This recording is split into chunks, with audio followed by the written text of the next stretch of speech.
তৈরি হচ্ছে বিলুপ্তপ্রায় বাঁশের গোলা। আবহমান বাংলার সমৃদ্ধ গৃহস্থ পরিবারের প্রতিচ্ছবি এই গোলা। শুরুতেই বিভিন্ন স্থান থেকে বাঁশ সংগ্রহ করে তা থেকে বেতি তৈরি করা হয়। সেই বেতি রোদে শুকিয়ে গাঁথা হয় ঢোলের তলা। পরে চারদিকে 4টি কোণা দাঁড় করিয়ে ডোল গাঁথতে শুরু করেন কারিগররা। প্রথমে বেতি তোলা লাগবে, বেতি শুকাইতে হইব রোদে, পরে আমরা ডুলিব নাই, তলি গাঁথার পরে অনেক 4টা কোণা উঠে, 4টা কোণা উঠার পরে খাড়া করার লাগে। শেষে নারী পুরুষে সুনিপুণ হাতে একটার পর একটা বেতি গেঁথে তৈরি হয় পুরো ঢোল।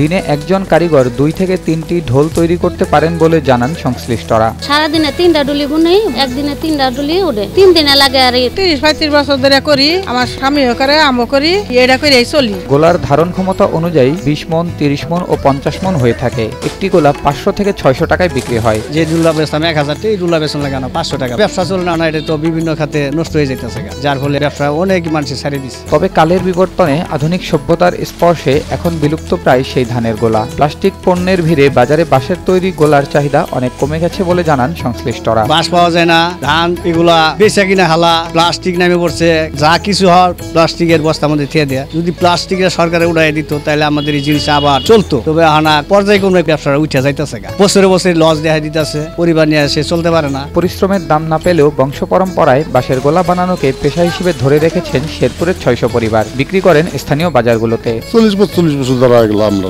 বেচি করি, কিন্তু এবারে বছর খুব ডাল বন্যা বছর বাজারে নাই গেলে আর বেটি গাইল মূল পারে। এখানে প্রায় 600 ফ্যামিলি এই কাজের উপরে নির্ভরশীল। 6 থেকে 700 লোক প্রায় শিল্পকুটির কাজ করে। তবে ঢোলের চাহিদা কমে যাওয়ায় অনেকেই পেশা পরিবর্তন করছে বলে জানান স্থানীয়রা। বাঁশ বেতের কাজ 500-700 ঘরে করি, ধুলির চলরা কমে যাইতেছে, কাজ সবাই অটো গাড়ি, ভ্যান গাড়ি এগুলা বাইতেছে। এদিকে সরকারি সহায়তা পেলে পরিবেশ বান্ধব এসব পণ্য তৈরিতে অনেকে আগ্রহী হবে বলেও জানান স্থানীয়রা। একটা এটার পিছনে খরচ আছে, কিন্তু আমরা আয় কম, বাচ্চা সারা করে আছে, তারাও পাইছে না, আমরাও যে করতেছি আমরাও কিছু পাইছি না। সরকারের কাছে সাহায্য সহযোগিতা চাই, যাতে আমাদের ব্যবসাটা ভালোভাবে স্বাবলম্বীভাবে চলতে পারে।